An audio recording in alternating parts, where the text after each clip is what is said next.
Welcome to the Victory Podcast, driven by Audi. I'm your host, Keely Eure, joined by my co-host and former USC defender, Dion Bailey. Dion, we are unfortunately recording on what is not a Victory Monday. We need to talk about USC's 34-32 loss to Utah, a heartbreaker in the Coliseum. Lincoln Riley's first loss at home in his tenure. Dion, I know it was a somber intro right there, but how are you doing today? I'm doing all right. Happy to be back for another week. Wish it was for a victory recap, but hey, ready to dive into this a little bit, and hopefully we can get back on track moving forward this week. Hopefully, for sure.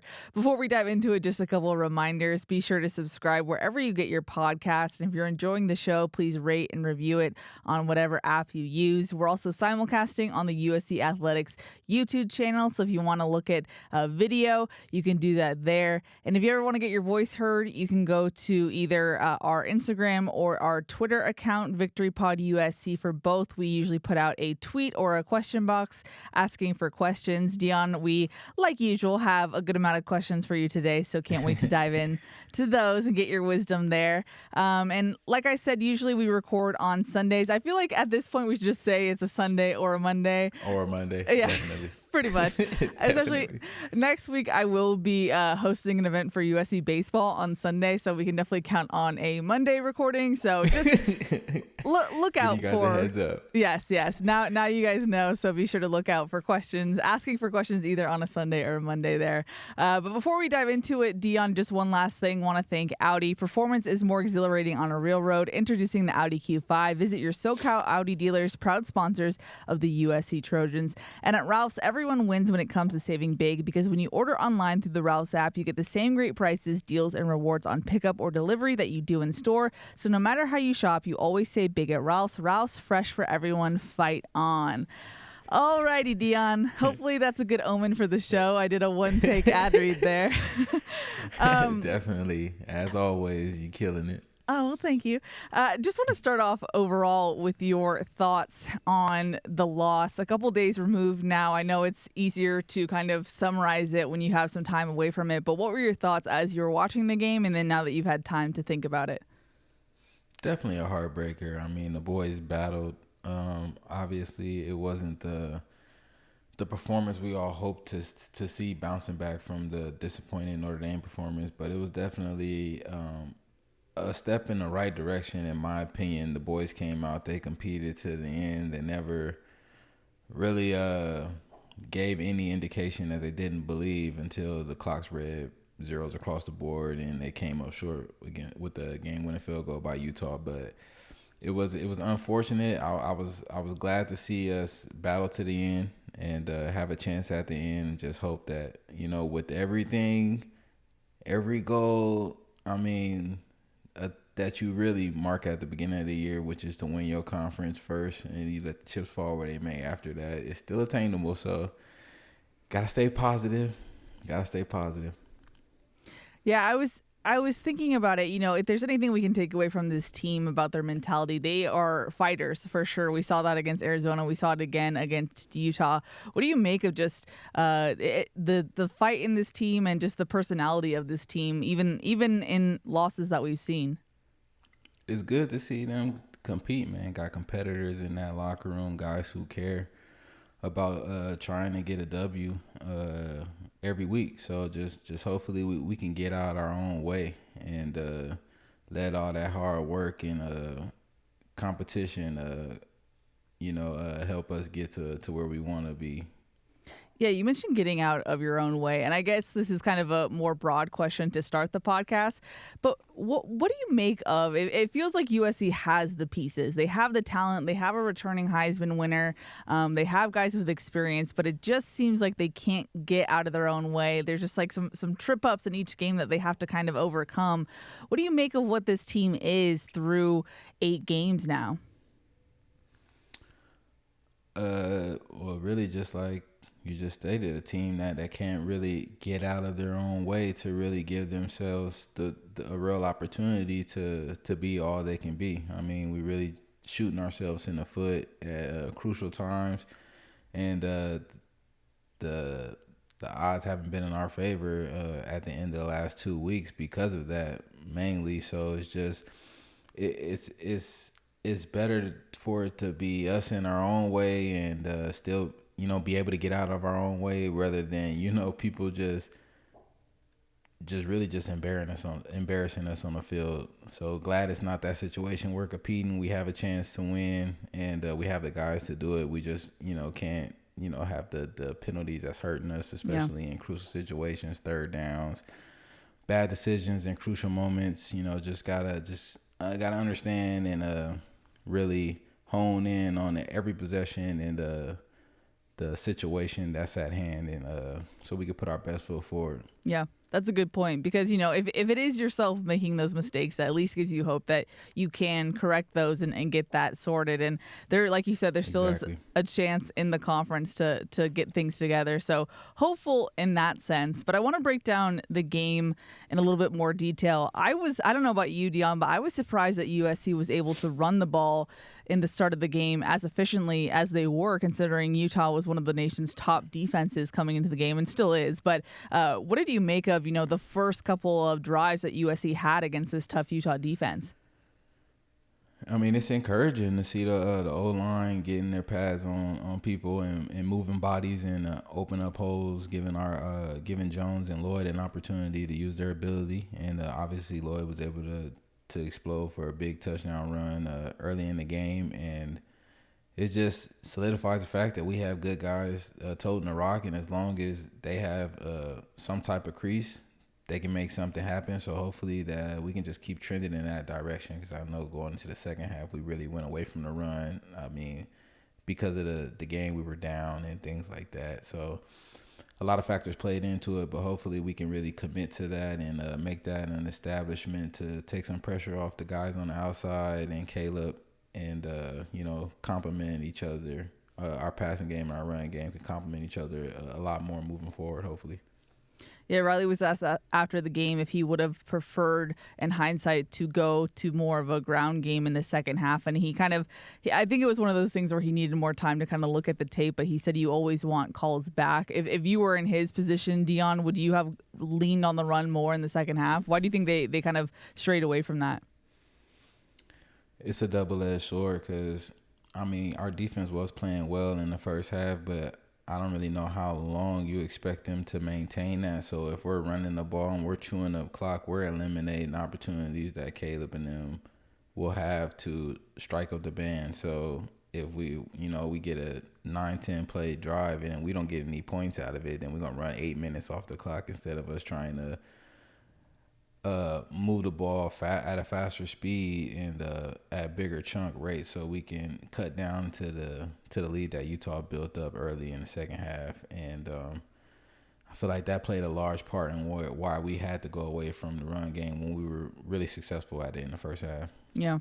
What did you make of the changes we saw for USC's offensive line? We kind of got a preview that could happen. Lincoln Riley talked earlier in the week that they are looking at changes, and we did see that on Saturday. We saw Jarrett Kingston move from right guard to right tackle, and tackle is actually his more comfortable position. He played that at Washington State prior to transferring at USC, and then Mason Murphy went to right guard. Did you see any differences there? I thought they played well in that configuration of the line. I agree. I thought it was much improved from the performance that we saw last week against Notre Dame, where it really seemed like we weren't prepared. That's what it appeared to look like on tape, how surprised the guys were at being pressured so much. But Utah, they really didn't attack us that way, but it was good to see Caleb have some time, and whatever plan Utah decided to come with, the guys looked like they were prepared for either or, because obviously you would have thought that we were heavy on preparation of handling pressures, 5-man pressures, 6-man pressures, because that's what Notre Dame did to us, and they were successful with it. And Utah is very similar in personnel, so I thought that Utah would bring the same type of game plan to Saturday, but they didn't really pressure us that much. It was just 4-man rushes, and it was at O-line and when the running back, when they were involved, they handled it well, gave Caleb plenty of time. The times he was either sacked or contacted, it wasn't, a guy getting beat right off the ball. Like, as soon as Caleb get the ball, he's on the move. It was, he back there, he patting, can't find anybody, then I mean people can't block forever. So yeah. in my opinion, it was a good performance by the O-line this week. Yeah, you mentioned in our last episode that you expected Utah to make the same, game plan as Notre Dame did. Why do you think that is that just Utah being confident in their own guys that they stuck with their game plan coming into the game? I think so. I think Utah may be a little bit more confident in the guys that they had in the back end and their 4-man rush. They probably felt like they didn't have to bring 5-6 guys to get pressure on Caleb and have him make speed up his clock in his head when it comes to decision making. So, I mean, who's to say that? I don't know if that gameplay obviously was that successful. We scored 32 points. So, relative to what we did last week against Notre Dame, but I was very surprised that they didn't at least start the game with that game plan, because how successful Notre Dame was with it and how unprepared our offense really as a whole looked handling the pressure and just different pressure schemes. So hopefully, we did hit the practice field, hit it hard last week on how to handle that type of scheme. If a defense in the future brings that to the table, hopefully we have the answers to the test when it arrives. To your point, this was the most points scored against Utah's defense this season from USC, and I believe it's the most passing yards, although Caleb Williams did not have a passing touchdown on Saturday. It's the first time as a Trojan he didn't have a passing touchdown. I also believe it broke a 24-game streak where he had at least one passing touchdown. He did get it done with his legs, though, but I thought it was interesting, just that little stat there. But it seemed like improvement from Caleb from what we saw against Notre Dame. What did you see from the quarterback? Just more, not as pressed. I won't say more relaxed, but he just wasn't pressing. He wasn't trying to be spectacular. He was just letting his ability really do it for him, and it gave him the ability to put up some points. It wasn't as explosive. Obviously, we didn't have any passing touchdowns, but he had a few explosive passing, a few explosive passes throughout the game. So he was definitely affecting the game in a more typical Caleb fashion. So that was good to see him bounce back, especially after a career worst performance. It's always, the mental aspect, especially for a quarterback, of how they're going to turn the tide, especially following the next week playing against another top 10 or so in the country defense type deal. So it's very exciting to see how he responded in the offense, and in all, they held up their end. They gave us a chance at the end. That's all you can ever ask for. That deep pass to Tajh, one great effort by Caleb. Also, that catch from Tajh, those hands, Man. Unbelievable. Man, unbelievable for sure. I didn't think he was gonna get there. It was reminiscent of my guy Marquise Lee when Matt Barkley used to throw it up there. I never used to think he was gonna be able to get there, and then you blink and you open, he right under the ball. So it's amazing how those guys can hit that second gear when the ball's in the air to adjust to it and get under it. Very impressive catch by Tajh for sure. I believe he is now 18th as far as all-time receiving yards for USC, which is impressive given the fact that he is a transfer from Memphis. So if he had started his career at USC, what would those numbers look like? I don't know. But once again, congrats to Tajh on such a great catch there. As far as the offense, though, Dion, any other thoughts? I thought it was, this was such a hard rewatch to do on tape, just because it felt like, especially in the beginning, the offense was just rolling. It felt like it had the confidence of a USC offense we saw at the start of the season. Even the kind of trickish play to Zachariah for that first touchdown. Yeah. It really felt like the characteristic of this offense was back. So watching it again and knowing the outcome of the game, it was just so hard to rewatch. But I mean, what did you make overall of this offensive performance? I agree. It just felt like our offense, it was like they would get going, but they could never really just take off, especially in the second half. They knew the ball. They have a couple of successful plays, and you think that would just be the ignition to, just a blaze of coming, but it would just stall out. We had a couple of field goals, and that's just, I assume those threes are going to turn into sevens moving forward. The offense, they'll get back clicking. It's just, I didn't feel like it was all there on Saturday, and they were still able to put up 32 points and give us a great opportunity to come out with a W at the end of the game. So to tip the cap to the offense, and they went against another elite defense. Like Utah may be a better defense than Notre Dame statistically. So it was They a are. great Yeah. yeah. So it was a great opponent that they were facing, and they were able to put a much better performance out on Saturday compared to last Saturday. So that was encouraging, and hopefully, things just the odds are in our favor at the end of the game moving forward, because it was a battle. Tough way for it to end. Yeah, and part of what you mentioned earlier, getting out of your own way, an uncharacteristic fumble from Marshawn Lloyd. I know that he would love that one back. That one's just a heartbreaker there, but also just penalties again. And I'm curious from your perspective, Dion, and I know you weren't an offensive player, but if a certain position group like the offensive line, for example, is more penalized than other groups on a team, what does that point to? Like, what does that say to you if that group is getting more penalized than others? That either they're lacking discipline mentally or in their technique, specifically for like the offensive line, for example. If they're getting a lot of holding penalties or really that's really all they can really get, holding penalties. I mean, that's just a lack of discipline in the technique that they're or being false taught. start. They're not, or false start, which is a mental lapse. They know the snap count. The defense doesn't know it, so the offense should truly never false start. I mean, it blows my mind when they jump off sides because they actually know when the ball's getting snapped. But that's it's just, I wouldn't say it's kind of hard to make it position specific, because it's different type of penalties you can get at each position, which would direct me to judge each group differently. But I would say it's definitely a lack of discipline, just depending on which area of focus that it's in. That would vary depending on the position group, but it's just a lack of mental or technical discipline, really, which results in a penalty. Yeah. Now over to the defense. This is a question I've had for you, Dion, since probably 30 seconds into USC's game, maybe a little bit longer. But I was just curious, and I've actually asked you this offline before because I was just curious scheme-wise. But Braylon Shelby, a true freshman, being put in a man-to-man situation on that first touchdown from Utah. How does that happen scheme-wise? Like, I just want your defensive brain to kind of help me understand there. I feel like it's just a coach maybe calling a play and not understanding who's out there in that moment. So he maybe got caught calling the defense and didn't have the specific guy that they would want in that position. No knock on Shelby. I mean, he's a freshman.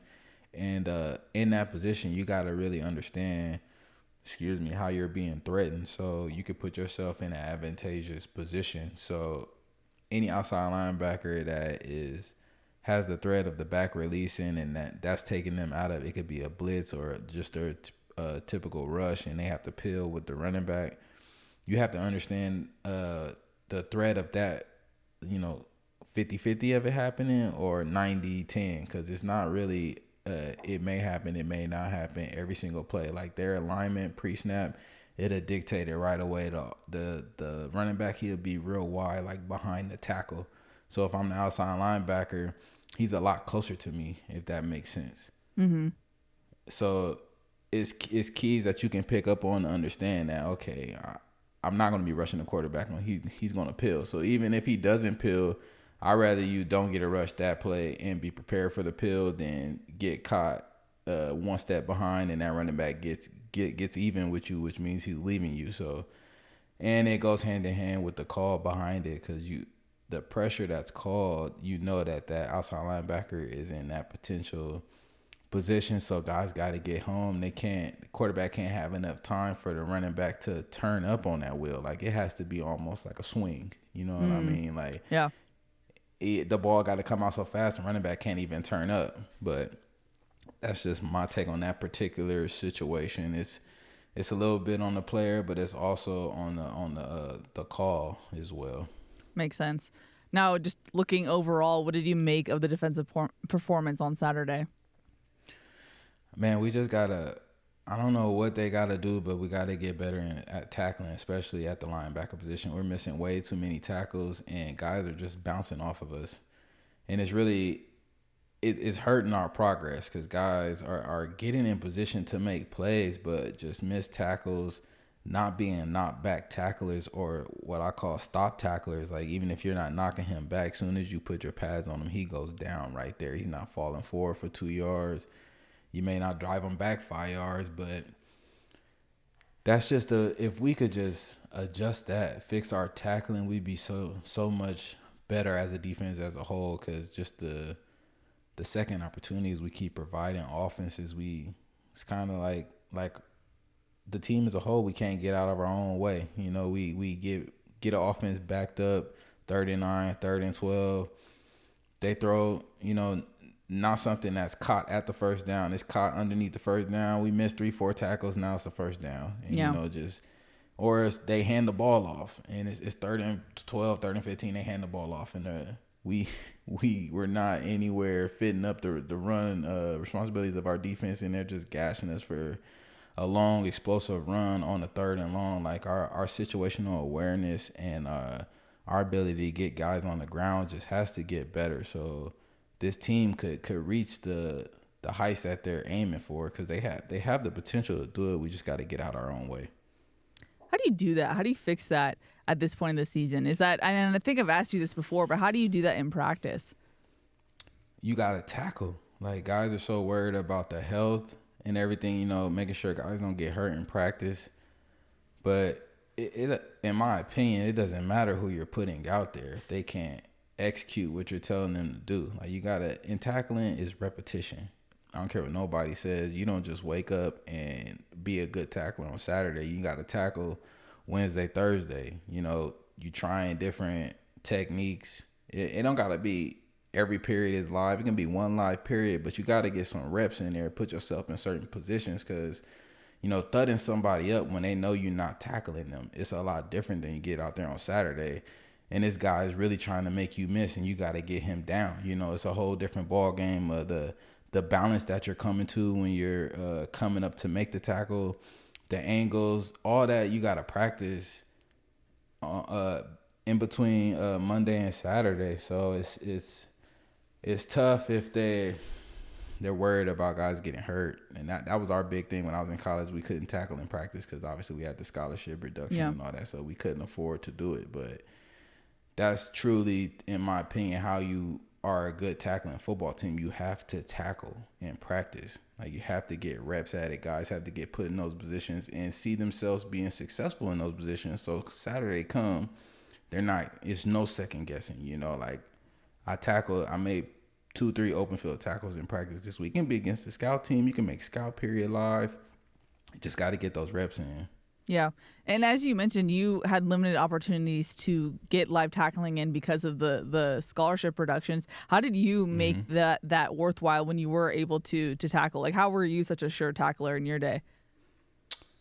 Tackling was like one of the bigger attributes of my game. See, I wasn't an athletic freak, so technique and the mental part of the game is what I had to use to get myself on a level playing field with people who just had, you know, outrageous God-given ability. So and it's a want to. Like, I wanted to make every single tackle. That didn't mean that I got myself out of position trying to make tackles, but that's what I talk about when pursuit to the ball. You can get 5, 6, 7 more tackles a game if you're really running to the ball with the proper angles and the proper pursuit.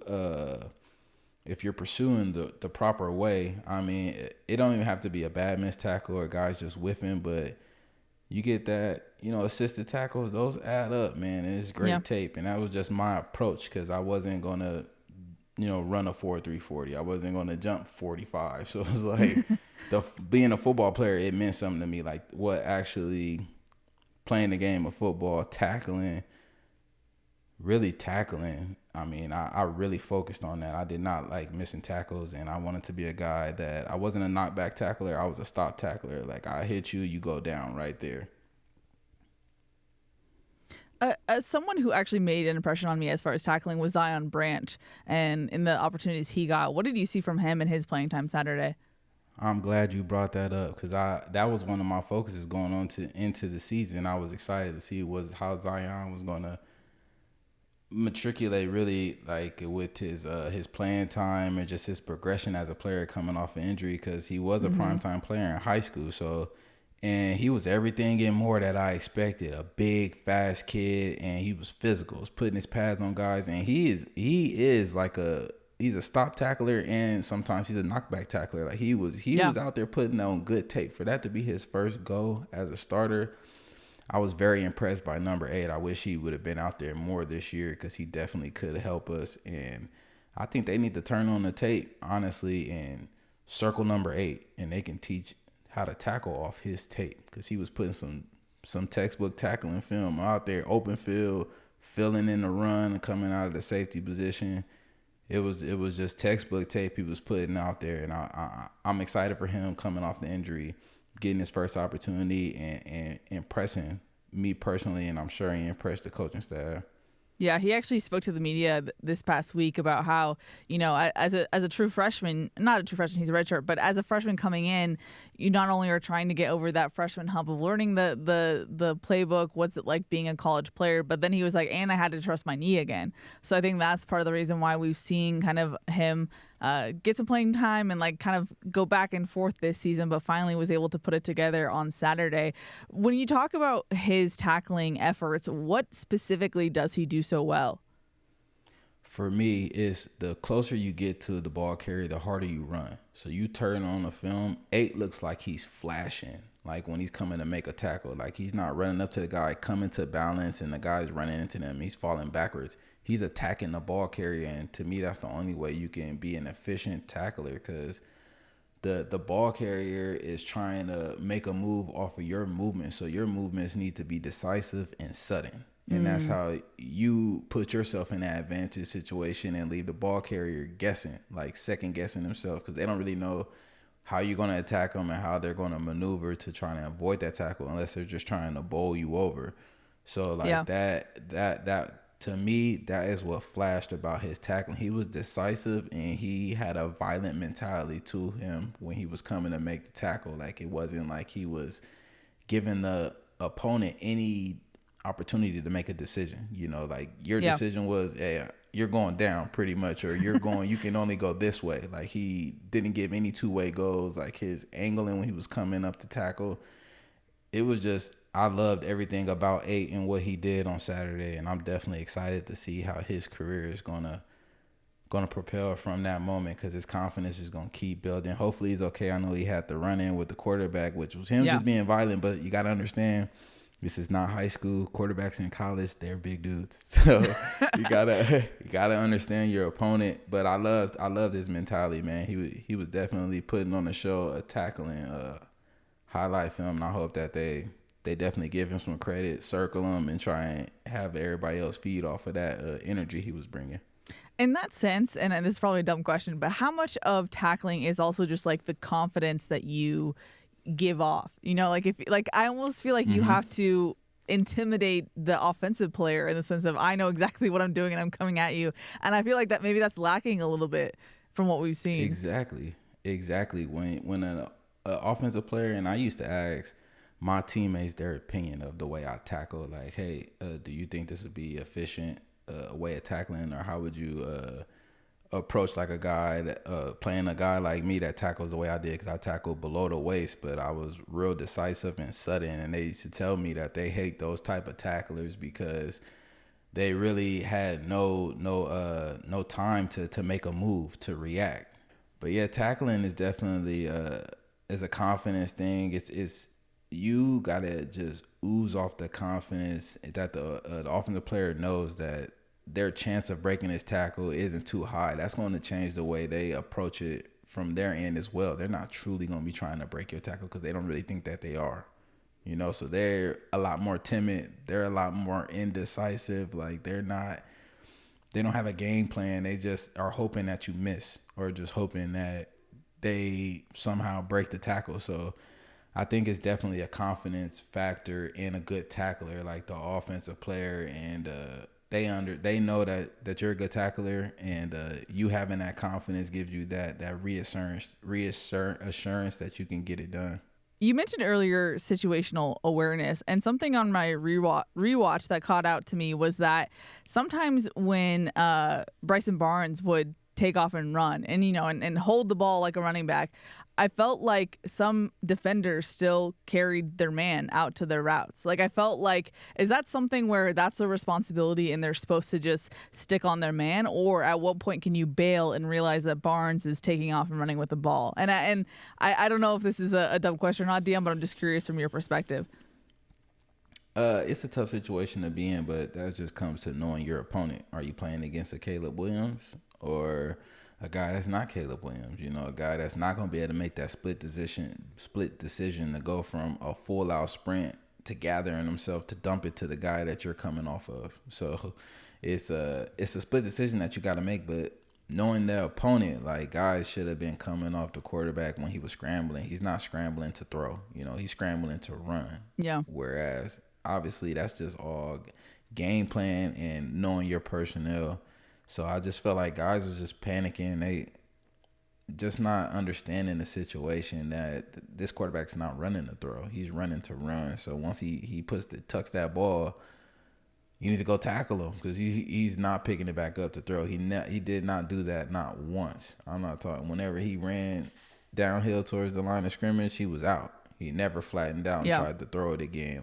So guys just got to understand that so they can have a plan to make those split decisions. Someone that Cody had highlighted in our preview was Sione Vaki and how he is a two-way player. And man, was he playing both ways on Saturday.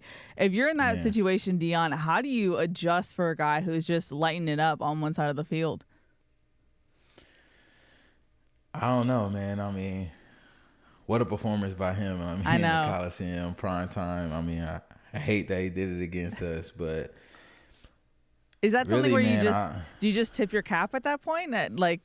What's in your toolbox? You got to tip your cap, but we had a lot of opportunities to limit his production on the offensive side. We missed a ton of tackles when he had the ball in his hand. So, you can either point the finger towards us that we're tackling poorly or tip the cap to him that he was making guys miss. But specifically on his touchdown catch, he catch the ball. It's kind of like, I don't know if it's a slant or an in route, and then he's turning it upfield, and Curtis just takes a terrible angle, and he puts his foot in the ground and just cuts it back and pretty much jogs into the end zone.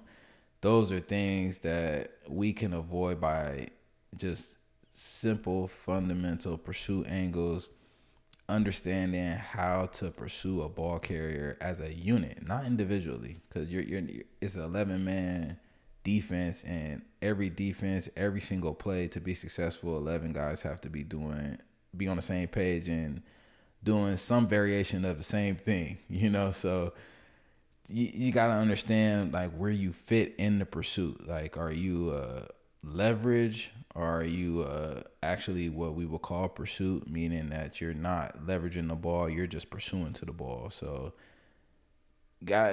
small things like that, if we just we get the ball carried down, we give ourselves another day to fight, another down to fight, and you never know what that can turn into. It can lead into a turnover, or we can hold them from 7 to only getting 3. So it's little stuff like that, to me, is what we have to clean up as a defense and just really stop giving away explosive plays and points, and it'll give us a better opportunity to show the type of defense that we are and we want to be. Now, you mentioned turnovers. Caiyine Bull came up with a clutch pick 6 late in the fourth quarter. What did you make of his performance on Saturday? Caiyin's been having a good season and all. I feel like he needed to improve a lot was his tackling, because he's trying to be a knockback tackler, but I felt like last year he didn't really have as much what we would call just oomph coming behind him to where he can knock people back and tackle up high how he wants to play. But this year it seems like he's been better at that, truly being an eraser back there and making splash plays when the defense needs it. He came up huge with the pick 6. Came up huge previously with pass deflections in clutch time. So he's definitely not one to shy away from the moment. So it's good to see him relishing in this sort of eraser role they have him in. Just me personally, I want to see him affect the run game more. I would love for him to turn on some Earl Thomas film and analyze how you don't need to be 15, 20 yards off the ball as the deep safety. If you believe in your ability, you believe in your speed, you got to put yourself in a position where you can affect the game in all aspects. If you know that you need to be that type of player for your defense to be successful. So when I was in Seattle, what I learned from Earl is just because you're the deep safety, that don't mean that you can't affect the run. Like, you got to be keyed on your run pass key. Who's the open guard? What's the formation the offense is coming out in? Because it's not always a run pass out of every formation. You know, it's a lot of film study that can give you the ability to play a lot faster and play around with your alignment and things like that, so you can put yourself in a position to affect the game more. So I would love for him to take that next step so he's not just an eraser. You know what I mean? He's just influencing the game throughout, like in all facets of the game. And I think that will take his game to the next level. And I know that's a lot different, because I know T-Mays is the complete opposite. How he played from what I'm talking about with Earl, like T-Mays lined up like 20, 25 yards off the ball sometimes, and he was a true eraser. Anything back there, he would splatter it, or anything that bust through, he would get it down. But in my opinion, the type of style that like Earl and Troy Polamalu play, it gives you the ability to affect the run game as well, which is what our defense is struggling with. So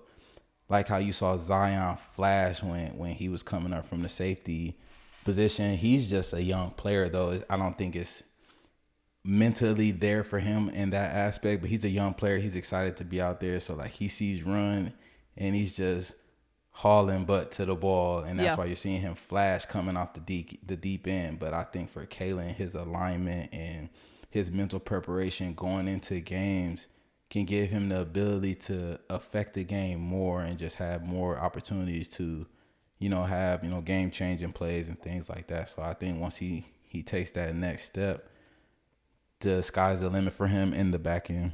Mm-hmm.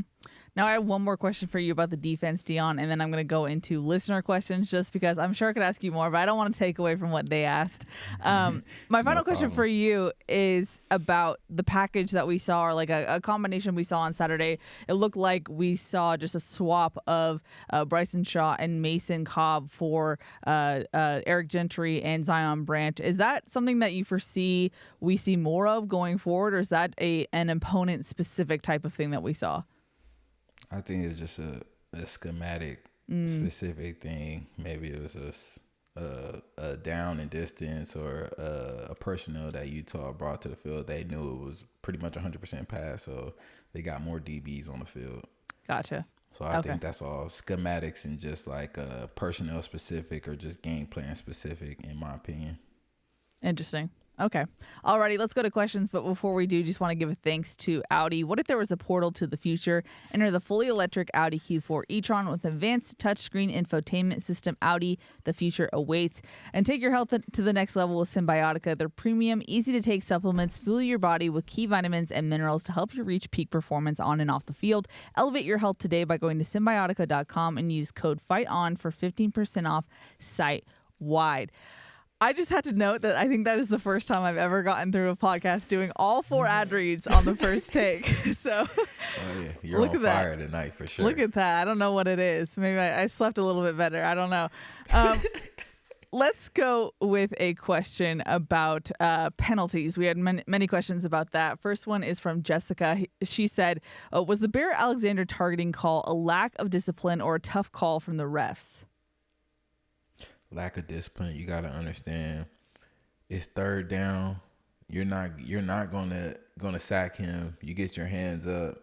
You cannot hit him. You don't need to touch him at all in that position right there. But Bear's a sophomore. He's a young player getting his first true opportunity to be the guy, and I just think it's a learning moment for him. So hopefully, moving forward, he understands the situation and handles it differently. Yeah. And I just want to say, this is my little PSA. I feel like a lot of times Twitter can be a really nasty place. And some of the things that I've seen is like, oh, do these players even care, et cetera, et cetera. Look at what happened after Bear had that penalty. The man was heartbroken. And that is a tough man, too. And the fact that he was heartbroken, just it killed me to see that on the sideline. But these players are human. They're young. Don't attack them online. That's my PSA. Dion, I don't know if you want to add in anything, but my heart went out to Bear after that happened, and when you saw how broken up he was on the sideline. Yeah, these players definitely care. They never ever gave off any type of impression of not feeling like it's a type of honor wearing a cardinal and gold. They always compete week in and week out and try to put their best foot forward. And these are young men. They're going to make mistakes, so. Don't be so quick to just pile on them in their lowest moments. Yeah, agreed. John had multiple questions for you, Dion. First one, he said, could you please clarify the penalty called on Damani? That was I know exactly. I know. I'm trying to explain it. Yeah. Well, really, it's just they're calling it because the ball's not going to him, so he has no reason to hit him there, and that's pretty much why they're calling him. Because I believe they called him for like unnecessary roughness. I believe. Yeah, it was like unexpected. A blindside block. They called him blindside block. So he hit him, and they're trying to take away that type of specific hit. So it just so happened that he didn't give him the opportunity to face him. So that's really why he got called on that play. But that's just a young player making a young mistake. Like, Damani didn't have to touch him at all. The ball wasn't coming to him. And, and then Damani saw that, and he still hit him. It's just a young player, being aggressive, and just a mental lapse, in my opinion. John added to that saying, do you think that he looked tentative the rest of the game to tackle because of that penalty?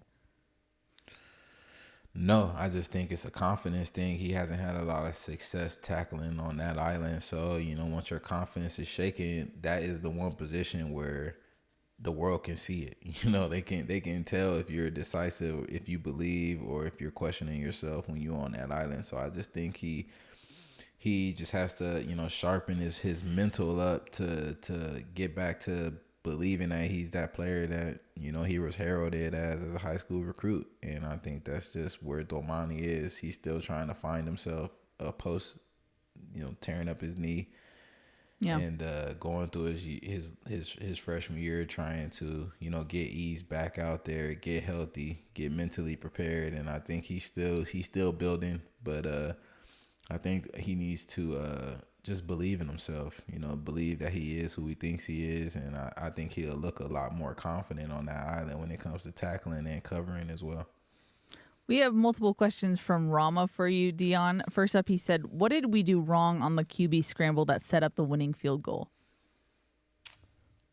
For one,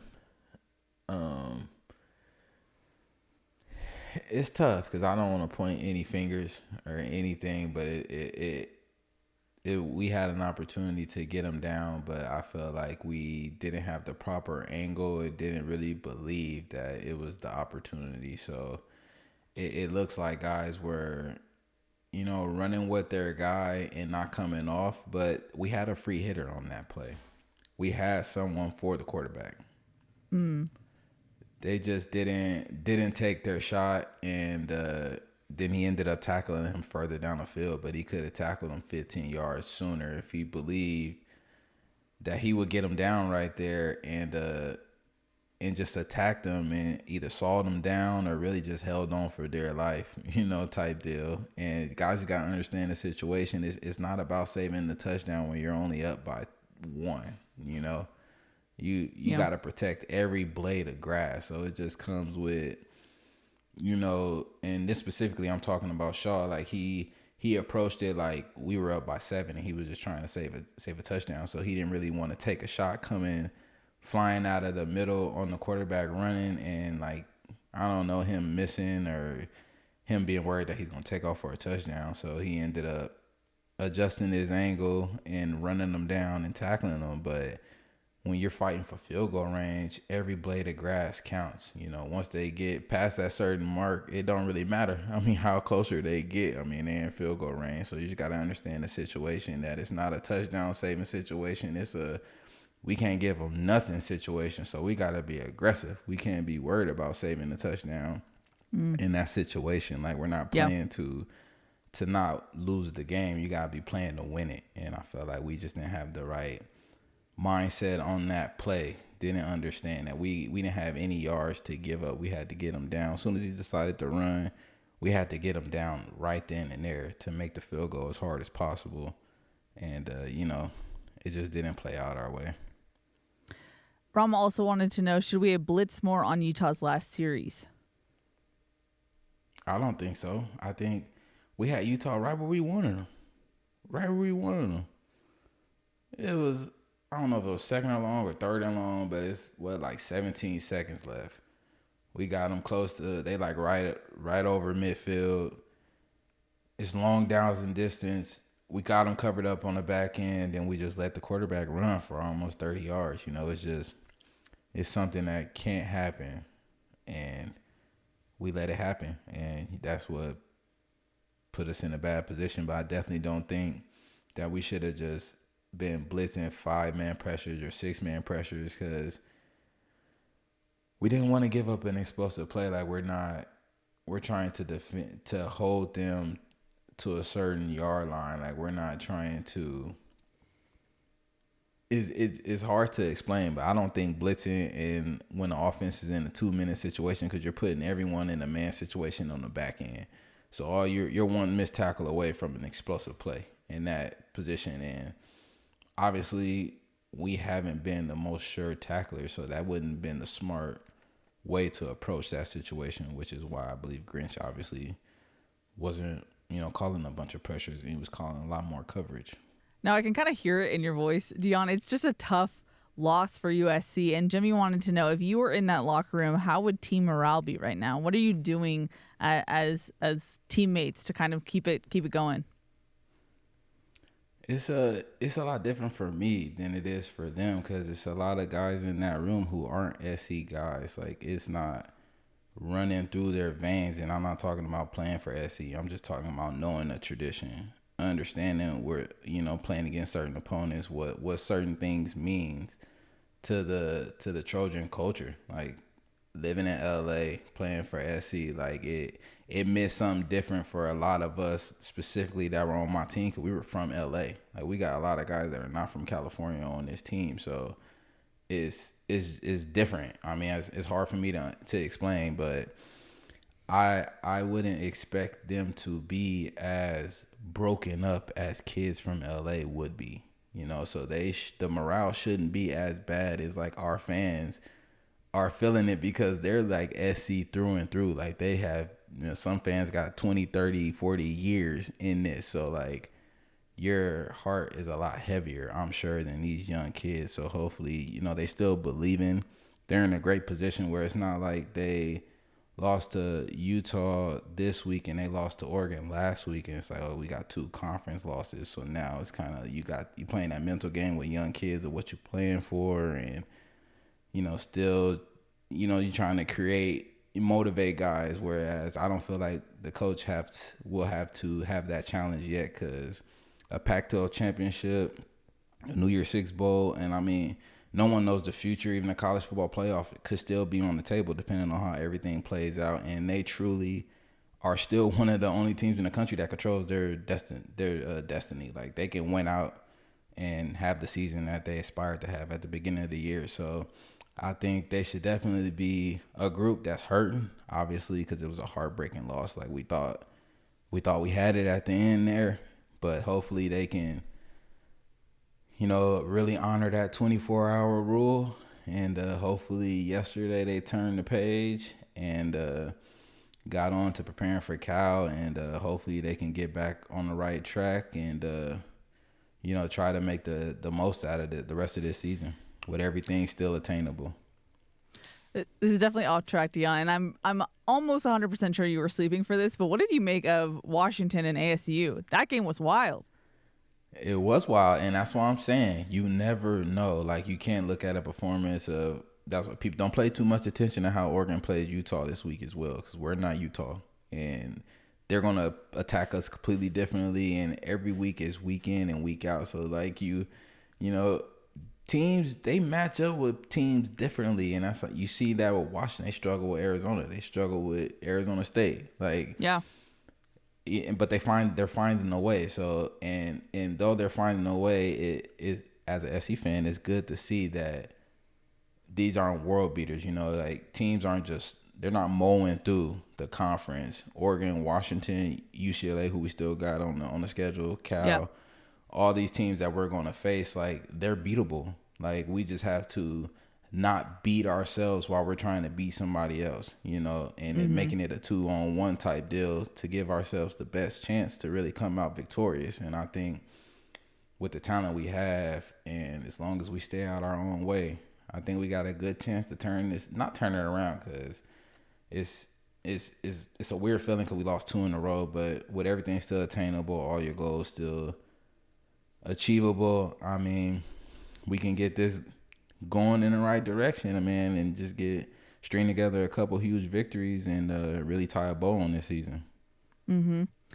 Now, Judy seems like she's hurting from the loss. She has so many questions, she says. I'm going to pick out one of them. She said, what would you say our offensive philosophy is? That's my thing. I'm not too sure. Like, I'm still up in the air trying to understand the offense. And Coach Riley's offense is really hard to judge because he's never called an offense without, like, a superstar at the helm. So, like, I'm not really sure how the offense really works because he's always had game changers at quarterback who, you know, takes the offense to the next level. So I'm not sure if it's too much of, you know, put it on Caleb or giving Caleb the opportunity to make a play, whether as us directing him where to go with the ball, what to do, you know, eliminating some of that freedom so he doesn't have so much responsibility. I'm not really sure what the philosophy is, because it's definitely not like we're not like a true air raid team.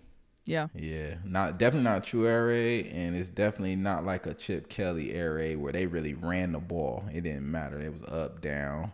Like Michael James and all them, they was gonna get the ball, which that was a misconception about that type of air raid that Oregon got going. I think ours is more so of it's not a true air raid where we're just airing it out all game, but it's not like we're focused on the run game. We're utilizing other ways to get run plays. Like it'd be like a quick screen or, you know, like tunnel screens or just a quick hitch out to the outside, which are plays that give you the same effect as a running play. You get 3-4 yards, maybe 2-3-4 yards or whatever. So I think we're more so on that path, but I would like for us to get more to ground and pound a little more. So just the mentality of wearing on teams. So then once, you know, we get the play action going, we can set Caleb up to be successful and really let him loose. Chino wanted to know, why does it seem like USC is getting in the play call late on offense? I feel like Caleb has so much freedom. He's reading a lot. Like he's trying to get the perfect play every play, and that's why they're running the play clock down so much. Like he has one play, he's trying to see what the defense is doing, giving them a little bit of time to really show themselves, get out of their disguise so he can get the offense in the best play. But I think at this point it's not about the best play every play for our offense. Like when you're running that's the thing. Are we an up-tempo offense? I'm not sure because like we don't huddle, but we're not really going super fast. So what's interesting is I feel like the tempo changed coming out of the bye. I felt like ASU was the first game that I noticed that it felt like they were having clock issues. And I don't know if that was just something that they changed or what, but I thought that was interesting. Now, specifically when it comes to the Utah game, the Utes utilize the defensive sub rule very well, and I know that was frustrating everyone in the stadium on Saturday. Yeah, that's one thing about which I'll reference the Chip Kelly spread, that it was more so about the amount of plays in the effectiveness that they ran a certain amount of plays rather as to getting the perfect play every play. You know what I'm saying? So they would call the same play 3-4 times, you know, but they're running it so fast. It's either you're in great shape or you're stopping them on every play and it's a quick 3 and out, or obviously you're going to make a mistake and now they're not substituting. They're not giving you the ability to adjust. And with us subbing, you know, really having like packages and things like that, it gives the defense the opportunity to take advantage of that rule, which as a defender, you know, it's a great rule, but it didn't help us on Saturday at all. So hopefully we could just get a group of guys out there that give us the ability to run a bunch of different formations that we don't have to substitute to get those looks ran. Mm-hmm. Now, this was a kind of a hot take that came out of Saturday from some of the more national personalities, but G is asking it as well. He said, does Caleb Williams play for the rest of the season, or is it a business decision to sit out? I'm not a fan of, like, specifically guys sitting out bowl games. Like, what is one more game? Or why would you not finish the season? Like, that just doesn't make any sense to me. Why do you think that will help your value more so than actually playing football, you know? And I don't understand how anyone could think that. You're thinking too much like a business. This is a business at the next level, even at this level now, but it's still a game. Like, yeah, don't make it a business before you got to, because you're gonna realize that it's a game sooner or later, and sooner or later every game comes to an end. You know what I mean? If you're making these business decisions and you taking opportunities away to do what you love, it's only gonna hurt you in the long run. Whereas you're gonna think back like, man, I wish I played them 5-6 games. You know, created those memories with my brothers. It's not always about like, and especially now with NIL, like Caleb's made money. Like, it's not about money. Like, he has absolutely I'm sure he has an insurance taken out on him from the university. I'm pretty sure he's secure. Like, if something were to happen injury wise, like, I'm sure he should not at all be thinking like, I shouldn't play because I might put something on tape that's going to take away that's going to lower my stock. Like, that should be the furthest thing from his head. If he doesn't seem like the type to think like that. Yeah. So like, I in a million years, I wouldn't see a guy like this sitting out. A guy that will sit out at this juncture in the season trying to protect his value is a guy that has something to hide. Like, Caleb doesn't have anything to hide in his game. Like, we seen him play. Like, we know what he can do. We know what he's not as good as, because I won't say what he's not great at, because he does pretty much everything pretty good. So I don't think like that is even crossing his mind, and I don't even think it would be a good decision because he doesn't have anything to hide. So in the long run, he's just going to be regretting his decision to give up the opportunity to play in college, which he'll never get this opportunity again. I will say, I feel like I got a little bit of like the, I don't know how to describe it, like the infectiousness that is college football and the brotherhood, because I was on the sideline closest to where Kalen came off after the pick 6 and everyone came after him. Like, I wanted to like put on pads and just like chest bump him too. It's a different feeling. And like, I know I'm preaching to the choir here, Dion, but like, it's such a feeling when the whole crowd's yelling and like, you're like, Kalen just did that. Like, it was wild just to be kind of in that vicinity of just the celebration. I'm sure those are moments that you cherish, Dion. Definitely. And people got to understand, like, there's nothing like college. It's hard to understand because you have the monetary gains that you get and making it to the next level, and what people see is more fame and whatnot. But that college bond, like that college experience, the fan base, just the infatuation with a specific university and a specific team and how they're doing, like, it affects hundreds of thousands of people, like way more than a pro team. You know, pros, you literally could have 53 men 1 week, in week 1 and week 17, 35 of those men aren't on the team. That was on the team week 1. Like, that doesn't happen in college. You know, you have time to grow and build a relationship with a player, you know, watching them on TV or even coming out to practice or just interacting and whatnot. So the relationships can really be built, whereas in the pros, you're really taking it week by week. Every week you trying to fight for your job to be there the following week. You're not get cut or get shipped off. So the mentality and the bond is so much different. Like, do not rush your college experience. There is not one NFL player that will tell any college player that the NFL is better than college. And I bet like my whole salary on that. Like, there's not one NFL player that will say that. Like, the college experience is the best football experience you're ever going to get. So really try and take advantage of that and elongate that as long as possible, especially with y'all getting paid now. One final question. It comes from Steb. I'm kind of modifying it here, but from your opinion, Dion, who would you kind of point to if you were a coach on this team on the defense to step up as leaders? Who would you want to hear from, just from a leadership standpoint, to kind of help this thing go in the right direction? I mean, that's tough for me to say because I'm on the outside looking in. Like, I don't really know. Just because you're a good player, that don't mean that you're a good teammate or a good guy, off the field. You making foolish decisions in the classroom or just around the building. People may not like you, but obviously in college, if you're good, you're going to get on the field. So without being in the building and really understanding guys, I can't give a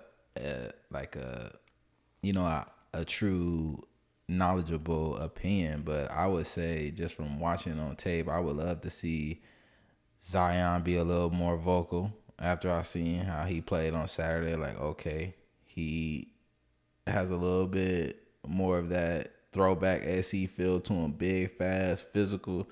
I would love to see him start throwing his voice around a little bit more, and someone to step up in the linebacker room, man. Somebody to come out there and start putting their pads on people, knocking people back, being a great tackler. And at this point, we need to be led by example more so than a vocal leader. So we need some guys to go out there and really put it on tape. Alrighty, Dion. Any final thoughts before we wrap this one up? I know that you have, like always, a glass half full perspective. There's still things out there for the Trojans, as there rightfully are. But any final thoughts before we wrap this one up? Yeah, Trojan fans, I would just say, hey, just hold on to your britches, man. Hopefully this week we get back on track, and hopefully we add some tackling drills in the practice this week, and we come on Saturday and we're a much better tackling team, because I feel like that truly is the one dynamic of our defense, that if we improve in our tackling, like, we're going to improve astronomically as a defense as a whole. So I would just hope that, that's the one big improvement we see within the team, whether it's offense or defense. We want to see the defense just tackle a little bit better. Not a little bit, but tackle better. And, man, everything that y'all been wishing for this season to end up being, really got an opportunity for it to still all come to fruition. So, I mean, just got to just hold on, don't hit the panic button yet. Let's get over this cow hurdle. And, like I said, hold on to your britches. We're going to see where this ride goes. Alrighty, Dion. Thank you, as always, for your wisdom and your knowledge. I'm sure everyone appreciates it as much as I do. But that's going to wrap it up for this week's episode. Like I said at the top, we'll be back probably on a Monday, just because I am doing a baseball moderation thing on Friday for Dado, so that'll be interesting. But that's going to wrap it up. Nice. I know. Hopefully we can turn the page, Dion, and have a Victory Monday podcast. Fingers crossed for that one. Fingers crossed. Alrighty, that's going to wrap it up. That's Dion. I'm Keely. We'll see y'all next time.